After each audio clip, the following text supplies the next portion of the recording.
gonna rock him to sleep. I hope Don King's got room in his lap. I see myself knocking out Mike Tyson spectacularly. Hook or crook, I'm gonna win and I'm gonna knock him out, you know what I mean? And boy, he'd have to kill me to beat me that night, man. He'd have to murder me. I'm telling you, he'd have to, he'd have to kill me. As a lion going against the zebra. And I'd have to agree. Showing that he's not afraid. Hanging on. Bruno's already tagged with the right hand. And down goes Bruno. On February 25th,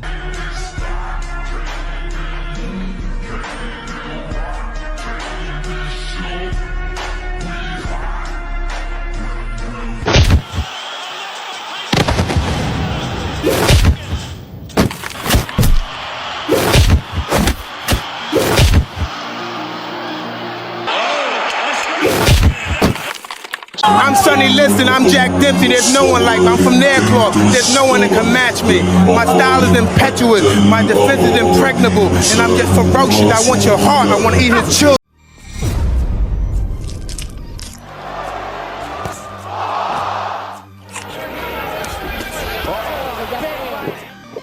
Ultimately, of course, he's fighting.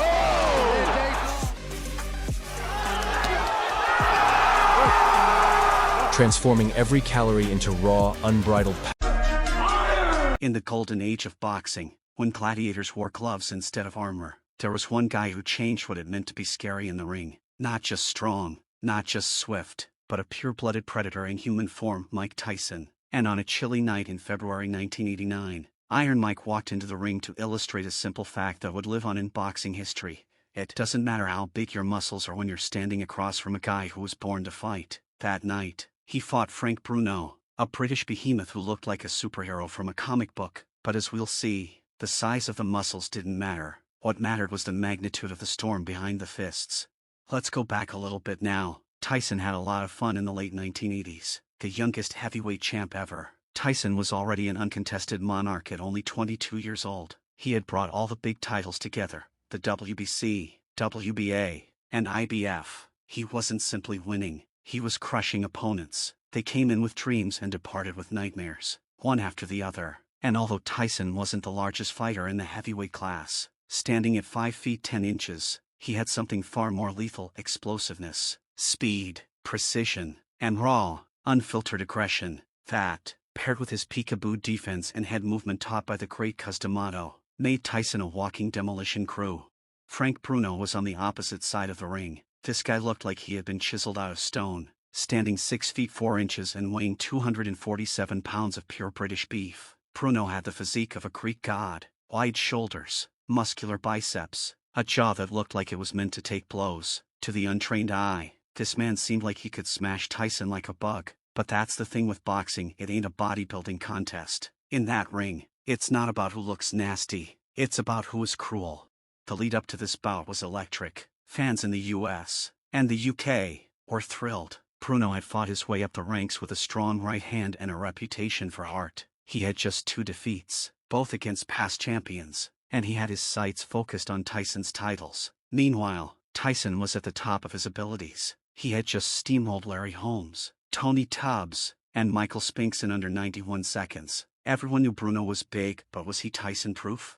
The bell rang on February 25, 1989, within the Las Vegas Hilton, and within seconds, we noticed exactly how varied the tiers were. Tyson shot out like a cannonball, fast, violent, and packed with the type of evil intentions you only read about in crime novels. He followed Bruno, sinking low, moving his head like a snake preparing to strike. And then, bam! A left hook drove Bruno into survival mode right from the start. The bout was just a few seconds old, and immediately Bruno knew this wasn't just another opponent. This was Mike Tyson, the guy who made grown men shiver beneath the lights. But credit where it's due, Frank Bruno didn't collapse. That British grit held him standing when many others would have crumpled. After the initial knockdown, Bruno calmed himself, tied Tyson up, and even delivered a decent left hook that stunned Tyson for a time. It was one of the rare occasions fans witnessed Iron Mike be touched. The audience roared. Could Bruno truly damage the champ? Tyson answered the only way Tyson knew how. He fired a flurry of blows so quick and so forceful, you could practically hear the air break. Left hook, right uppercut, body punch, jab. It was a symphony of death. Bruno was difficult. He held on. He clinched. He survived. But Tyson was relentless. By the 5th round, Bruno was still there, bloodied, exhausted, but refusing to stop. That's when Tyson decided to terminate the performance. He delivered a combination straight from hell, a crushing uppercut followed by a right hand that left Bruno reeling into the ropes. The ref had seen enough. He jumped in. It was over. TKO win for Mike Tyson. Let's make one thing totally obvious. This battle wasn't about belts. It wasn't about legacy. It was a message, a statement, a tutorial in why boxing isn't about looking the part, it's about being the part. Frank Bruno had muscles, certainly, but Mike Tyson had fists of destiny. That night revealed that you can't measure a warrior by the size of his chest or the breadth of his arms. You assess a warrior by what he does when the bell sounds. And Tyson was born to fight, born to arm, born to reign. Now, what made Tyson so unstoppable, particularly against larger guys like Bruno, was his mobility. Tyson had this capacity to slip blows with the type of head move you'd expect from a captivating lasers. His defense wasn't flashy. Bruno threw a nice right hand around the side of Tyson's ear and then a left hook to the body. Nice effort. And anytime, here comes Tyson. Tyson with a combination with 20 seconds left in round. You can't fix a chin that was never great to begin with. By Tyson, but Bruno comes forward. 7 seconds to go.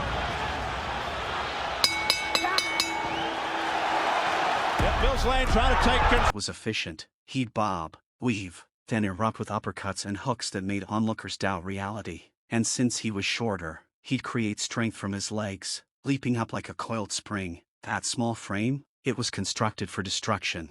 Bruno, on the other hand, was strong, no question, but his blows were broad, his movement stiff. And against a fighter like Tyson, that's a death sentence. You can't afford to be sluggish. You can't afford to be predictable. And Bruno, bless him, simply didn't have the tools. Let's take a time to enjoy the psychological warfare too. Tyson had this vibe when he stepped to the ring in those. And Tyson just loading up. Anytime he gets close to Tyson, he holds on. We're punching if he's just worried about holding. He looks like a guy who's just waiting for an avalanche, I guarantee you. A left hook by Mike Tyson, flush on the face of Frank Bruno. Another left, and a combination by Tyson. Halfway through the second. Black trunks, black shoes, and no robe. It was as if death himself had showed there. Bruno appeared anxious from the outset, and who could blame him? Tyson had knocked out unbeaten Michael Spinks in under 2 minutes. The guy was a one-man apocalypse. The Tyson-Bruno bout wasn't simply a clash of punches. It was a fight of ideologies. One guy felt muscles and bulk meant authority. The other believed in technique, violence, and mental warfare. Tyson was like a pit bull in a ring full of show dogs. He didn't need to flex. He didn't need to pose. He only needed that opening, and he always found it. And let's not forget, this wasn't the only time Tyson faced Bruno. They had a rematch in 1996, and the narrative was much shorter. Bruno, by then the WBC champ, sought to defend his championship, but Tyson demolished him in 3 rounds. Another devastating TKO, another night when muscles bowed down to force, speed, and accuracy. That's the legacy of Mike Tyson. He wasn't simply a heavyweight champ. He was a force of nature. His bouts weren't boxing matches, they were controlled explosions. He didn't simply beat you. He broke you, mentally, physically, spiritually. And Frank Bruno? He was courageous. He was powerful. He had heart. But that night, none of it was enough. Because when Tyson smelled blood, he changed into something primal, something scary, something that massive muscles simply couldn't stop. So the next time someone tells you boxing is about who appears stronger, remember Tyson versus Bruno. Remember how the smaller guy went in, smashed through a wall of muscle, and walked away undamaged. Remember that fists, when directed by skill and desire, always prevail over bulk. That battle wasn't merely a triumph. It was a reminder, heart and talent beat muscles every single time. And Mike Tyson, he had both in devastating plenty. Because at the end of the day, muscles could win bodybuilding competitions. But in the ring, in the squared circle where legends are made, it's the combatant with the stronger fire within that rises tall. And in that era, and maybe in all of boxing, no one's fire blazed hotter than Iron Mike Tyson.